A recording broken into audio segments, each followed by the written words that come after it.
Isang mapayapa at mapagpalang araw sa ating lahat mga kasyasat worldwide. Welcome back sa aking Lakay Siyasat TV YouTube channel. At dito pa rin sa aking Lakay Siyasat Journal page. So, ipagpapatuloy natin ang ating talakayan tungkol sa crime prevention strategies. At ngayon, ang ibabahagi ko is yung mga uri ng crime prevention. Meron tayong 4 na tatalakayin. Number 1 is yung situational crime prevention. Ito yung tinatawag na SCP. Kung kayo ay security practitioner, no, na-encounter nyo na ito. No, ang ibig sabihin, no, ang programang ito yung pag-iwas sa krimen sa pamamagitan ng pagbabago ng kapaligiran. No, isi-sit up natin, 'di ba, yung ating kapaligiran, 'di ba, upang mabawasan ng pagkakataon ang criminal offender na gagawa ng krimen, 'di ba? Ay siyempre ikokondisyon natin yung kanyang utak, 'di ba? Na hindi siya pwedeng gagawa ng krimen sa lugar na ito. Ayan. So, ang mga teknik o pamamaraan na ginagawa dito is yung nabanggit ko sa pangalawa nating talakayan na target hardening. Pagpapalakas ng proteksyon sa target. No, sino ba yung target? Tayo, mga establishment, di ba? Mga tao sa lipunan, no? Ito yung common na ginagawa, no? Basic na ginagawa ng ating kapulisan at saka sa security. Siyempre, aalisin kasi natin ng pagkakataon yung mga criminal offender na gagawa ng krimen, no? So, ano ba yung mga paraan, mga halimbawa, 'di ba? Na mapatibay yung mga depensa, no? Unang-una, yung paglagay ng mga CCTV sa bahay natin, sa tindahan natin. 'Di ba? Kung nandun ka sa anong tawag doon? High-end na building, high-rise building, 'di ba? Gagamit ka ng biometric door lock o yung smart door lock. Yung mga ginagamit sa mga hawak nating establishment, 'di ba? Pag-install ng mga burglar alarm, 'di ba? Maraming klase 'yon. So, 'yon yung mga estratehiya na ginagawa natin. So, sa personal nating buhay, ganun. Maglagay tayo ng CCTV, mura na lang naman yung CCTV, kukonekta lang natin sa ating cellphone, 'di ba? Para ang CCTV kasi yan din, it creates psychological deterrent. Pag nakita ng criminal offender na may CCTV, siyempre mag-aalanganin 'yan. Kaya kahit sira yung CCTV mo, medyo kahit paano, 'di ba? Makakapag-create ng ng sitwasyon na siyempre titibay ang depensa sa bahay mo. Diba? Yan yung paglagay ng mga ilaw, no? Yan yung mga natin, no? Wag sayangin yung 'di ba? Ang utak kasi natin, sayang yung bayad ng kuryente. Bumbilya lang yan 'Di ba? Pag nanakawan ka, mas malaking nawala sa iyo. So alisin natin yung ganung thinking natin, guys. Okay? Then pangalawang strategy, yung access control sa ating bahay, 'di ba? Make it sure na yung mga grill natin, yung mga window na pwedeng pasukan, lagyan natin ng grill, 'di ba? Yung gate natin, lagyan natin ng gate. Tama, yung gate natin, lagyan natin ng magandang gate at saka gwardiya, 'di ba? In the absence of guard, lagyan mo ng aso, 'di ba? Yung mga ganon. Sa mga establishment naman, siyempre, maraming proseso ng access control na isinasagawa diyan, no? Yung logbooking, 'di ba? ID system, 'di ba? And so on and so forth. Alam na 'yan ng mga security practitioner. Pangatlong estratehiya, 'di ba, yung tinatawag na environmental design, yung pagdidisenyo sa kapaligiran. Related ito doon sa number 1. 'Di ba? Aayusin natin ang ating kapaligiran upang mabawasan yung pagkakataon, no? O mabawasan ang pagkakataon ng mga criminal offender. Ganon din 'yun So, same din, no? Paglagay ng mga ilaw, mga CCTV, kung masukal, di ba? Puno ng mga kahoy yung bahay mo, di ba? Puno ng damo, yung bakuran mo, backyard mo, triman mo. Yung mga ganun, mga discarding ano bang tawag doon? Ididisenyo nga natin, di ba? Yung kapaligiran, di ba? We will make our backyard, no, secure and safe, no, from potential intrusion, di ba? So, yon yung environmental design. At itong pangalawa, pang-apat, ito yung surveillance, pagmamanman. Usually, sa security, kabisado na nila ito. No, alam na yan. Kasi, siyempre, gwardiya na yan, napag-aralan na yan. Pero yung mga mamamayan na abutin ng aking vlog, di ba, titignan nyo din. No, kailangan nyong i-consider ito para mabantayan nyo ang sarili nyong bahay. Di ba? Huwag magtipid. Di ba? Paggamit din ng CCTV. No, kung kailangan mong magmanman din, patrol-patrol. Pag may time. Di ba? Kahit mag-jogging-jogging ka lang, pero pinapatrolan mo na pala yung farm mo, yung area mo. Di ba? Something like that. Then, yung collaboration natin with our neighbors, importante yun. No? Para magkaroon ng neighborhood watch, di ba? Alam niyo ba 'yon? Di ba? Neighborhood watch and collaboration. Alam naman natin ngayon, due to technology integration, madali na lang 'yan. Ano na lang 'yan? Viber group na lang 'yan o Messenger, di ba? 'Yon yung mga way na, di ba? Makakakuha at makapagbibigay ng mga informasyon, no, sa lipunan, di ba, sa neighborhood para labanan ang krimen. So yon. No, yung iba siyempre pag-hire ng mga gwardiya, pero siyempre alam naman natin medyo may bayad kasi yung security guard, medyo mahal. No, ang kontrata ngayon ng security guard yata sa 12 hours nasa 60,000 na. Ang mahal. Okay, so that is number 1, no? At yun yung mga apat na strategy na ginagawa sa situational crime prevention. Target hardening, access control, environmental design, at saka surveillance. Okay. Dito naman tayo sa pangalawa na uri ng crime prevention. Ito yung social crime prevention. Ito yung pag-iwas sa krimen sa pamamagitan ng pagpapabuti sa lipunan.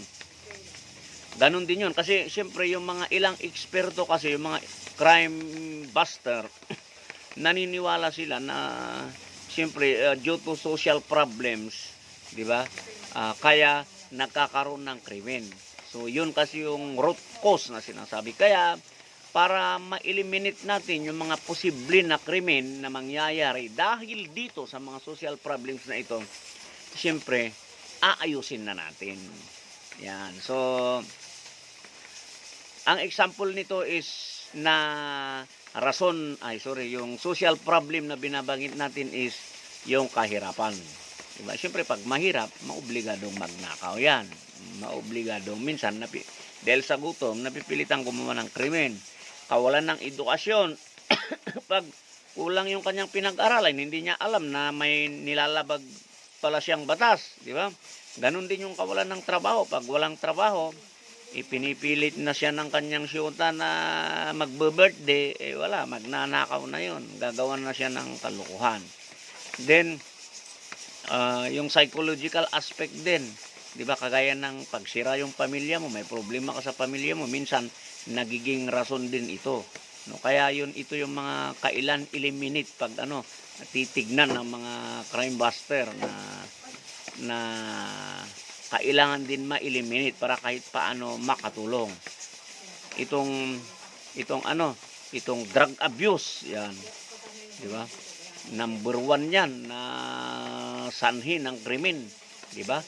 Pag na-addict ka na, lahat na yan gagawin mo. Di ba? Matututo ka ng magsinungaling, and so on and so forth. Hindi mo na alam kung ano yung ginagawa mo. At syempre, minsan yung may mga problema din sa kalusugan, no? Gaya gaya sa pag-iisip. Yan. Yan yung mga concerns ng social crime prevention. Kailangan mapigilan ito, ma-identify itong mga root causes na ito at mapigilan, di ba? Sa paano natin pipigilan, di ba? Siyempre, pagbibigay ng mas magandang oportunidad sa buhay. Ang tanong, sinong gagawa doon? Di ba? Kung sa pulis, kaya yung minsan yung pulis, siyempre, instead of focusing doon sa anti-criminality program nila, siyempre, they are going or extending beyond, di ba? Nagkakaroon na rin sila ng mga outreach program, di ba? Para magipakita sa publiko, di ba? Makakatulong din kasi yun. No? Isa yun sa mga estratehiya, di ba? Yung pagtulong ng ating kapulisan sa komunidad para mabawasan yung krimen. Di ba? Kasi siyempre, pag tumutulong ang kapulisan sa komunidad, ipinapakita niya sa tao, di ba, nagigin nila, nakukuha nila yung mga respeto ng tao.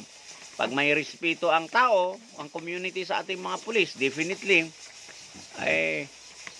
yung paggawa ng krimen, medyo may iwasan yan, mababawasan, di ba?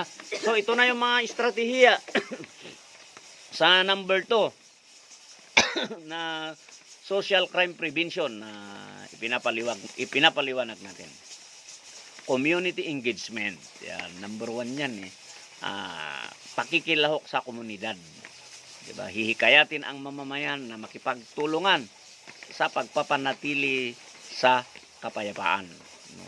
Ang example nito is yung mga neighborhood watch, barangay crime watch, di ba? Mga community dialogues in meetings. Di ba? Ito yung sinasabi ko, pinapasimunuan ito ng mga law enforcement agencies, gaya ng ating kapulisan, at saka, of course, yung LGU. Yan, kung talagang security expert, security conscious, di ba, yung LGU natin, kung naniniwala na ganun, siyempre talagang gumagawa din sila ng mga hakbangin. Okay. Maliban sa community engagement, di ba? Yung mga youth programs, kasi kailangan din natin i-reach out yung ating mga kabataan. Ano rin kasi yan siyempre, alam natin yung mga kabataan yung madaling matukso. Di ba? Kasi siyempre yung iba diyan, it's normal kasi na pag ikaw ay bata, nandun pa yung pagkaloko-loko mo. Di ba? Nandun pa kasi yung curiosity. Di ba?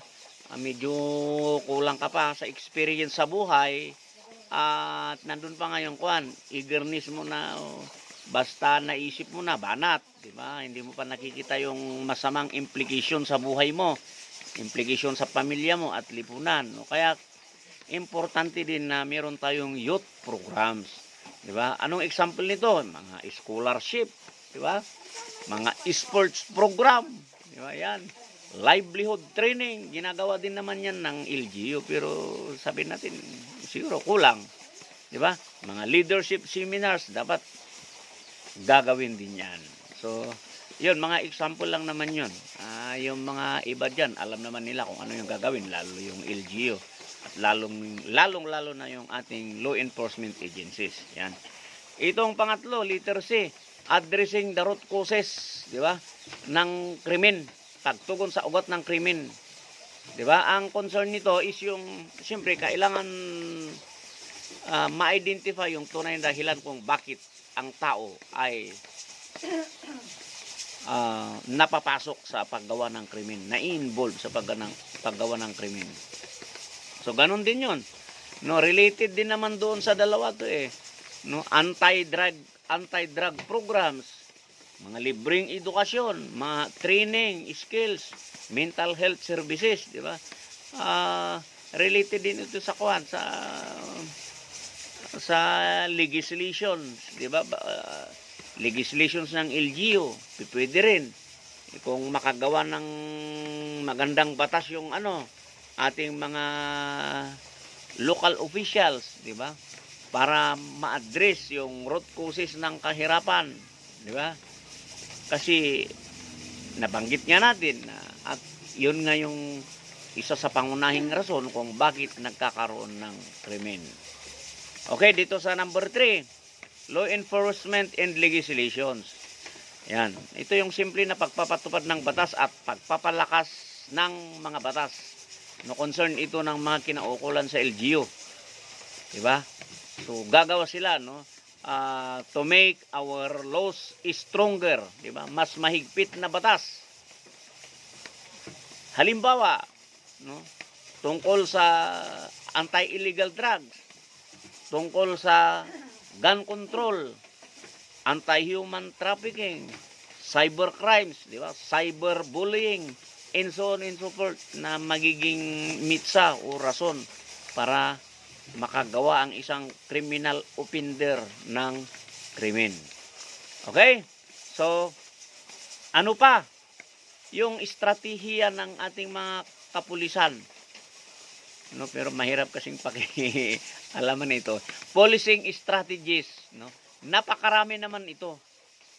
Ang mga basic na ginagawa ng ating kapulisan is, 'di ba, yung police visibility, yung mobile patrolling, yung community engagement, pakikipag-usap, pagkakandak ng mga checkpoints, yan, yung mga oplansita, yun yung purpose nun. Kaya kayo mga tropa na motorista, lalong-lalo na dito sa atin, ano tayo, 'di ba? Mas matutuwa tayo dapat pag may mga checkpoint kasi ang checkpoint kasi nabubulabog na yung mga criminal offender, 'di ba? Problema kung wala tayong lisensya, yung kasi yung problema yung issue naman na ganun, pwede naman nating i-address. Di kumuha tayo ng lisensya, kung expired yung mga rehistro ng motor natin, gawa natin ang paraan na iparehistro. Ganun lang 'yun. So, ito yung mga example ng strategies ng ating mga pulis. Yan, minsan pinapagtibay din yung intelligence operations na, pero syempre mas ano na yon, mas malalim na yon na diskarte. Okay, pangatlo, dito sa law enforcement and legislation, yung recidivism reduction.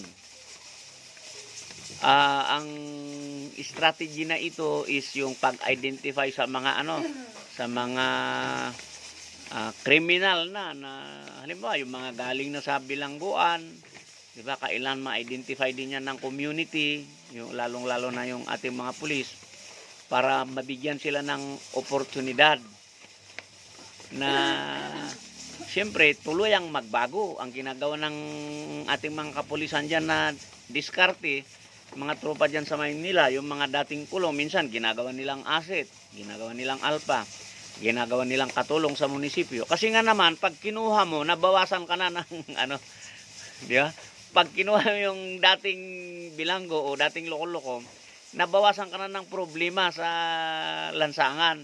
Kasi nasayo na yun namumonitor mo na at siguro naman magbabago na, makakatulong pa sa'yo. So yun, no? Pangatlo, recidivism reduction ang tawag doon. Marami naman di ba? Bigyan mo sila ng livelihood programs, reintegration programs. May mga ganun bigyan ng bahay. Ganun yung ginagawa ng LGU din na iba, namomonitor din naman natin. Okay, so dito na tayo sa panghuli na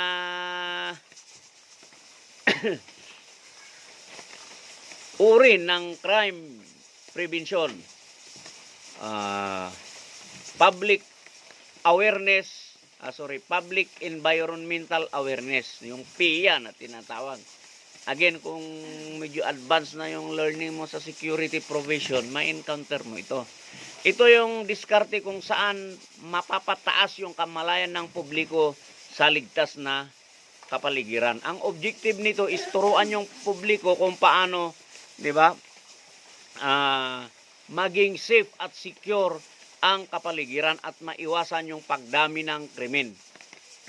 So, in other words, mahikayat, no? Isang paraan ito na hikayatin ang publiko na makatulong sa pagpigil ng anumang krimen. So ito yung public environmental awareness. There are so many strategies na ginagawa dito. Number one, yung educate the public. Nakikita naman natin yung mga tropang kapulisan nagpo-post sa kanilang mga Facebook kung paano iwas yung sa krimen, and so on and so forth. No, part yun. minsan nagkakandak pa sila ng dialogue, nagkakandak sila ng mga seminar sa mga barangay, no? That's good. Isang strategy din yan para ma-educate natin yung publiko upang maiwasan ang krimen. Then, yung pangalawa, ipopromote yung shared responsibility.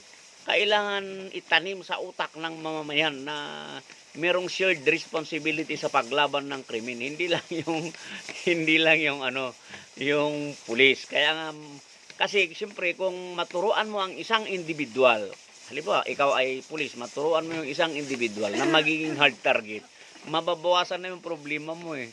Yun yung ating pinupunto. So kailangan ang tao sa komunidad ay magiging responsable, no? At alam nila na i-safe at i-secure ang kanilang sarili. Itong pangatlo, no, support crime prevention through environmental design. Ginagawa ito ng LGU at ating kapulisan. Sa lokal, sa national, siyempre ginagawa ng national government.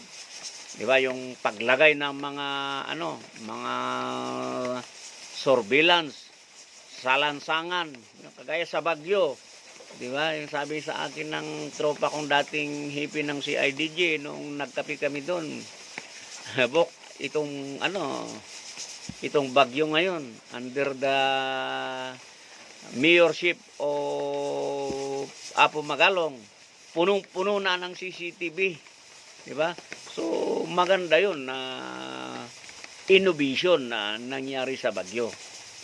Malaking tulong 'yon, no, para mapigilan yung paglaganap ng kriminalidad. So 'yon yung example. Then another na strategy is yung pag-encourage sa community na mag-report. Kung kaya i-engage, kahit naman hindi natin turuan yung community na i-engage itong mga criminal itong mga criminal. Kasi siyempre trabaho kasi yan ng law enforcement. Mahirap din naman na i-engage mo yung civilian unless dating pulis o unless meron siyang gamit. 'Di ba? Kaso hindi pa rin naman. Mas maganda talaga yung pulis. Kaya ang pinakaano na talaga dito, best effort to do is siyempre report, 'di ba? At to convey information, 'di ba?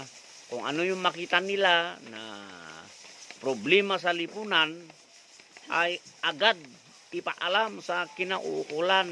Yan yung kumbaga hihikayatin natin sila to participate.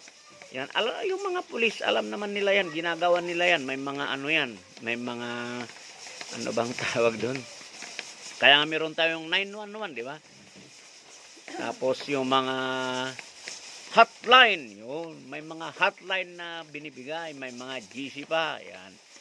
So, yung iba pa nga dyan na LGU yata, gumawa na rin ng mga polisiya, mga batas, no, pagdating sa whistleblowing, di ba? Whistleblower, pag nakapagbigay ka ng mahalagang impormasyon para maagapan yung posibleng, di ba, pagkakaroon ng isang krimen, di ba, para malutas, umaagapan, ma-prevent, yan. Meron kang kaukulang pabuya. Yan. So may mga programa na yan sa private mga private sector, ginagawa yan. So, yun yung mga strategy, no, na isinasagawa pagdating dito sa pang-apat na uri ng crime prevention. So, 24 minutes na. Medyo mabagal tayo mag-discuss. Okay, so I would prefer na tatapusin ang ating talakayan at at isasagawa natin yung fourth session siguro bukas kasi meron pa, no, yung kailan kasing malaman nyo din yung tsuri kung bakit nagkakaroon ng krimen, no, at of course yung mga importante ito, yung mga crime prevention measures, kailangan nyo din malaman yun. So hanggang sa muli.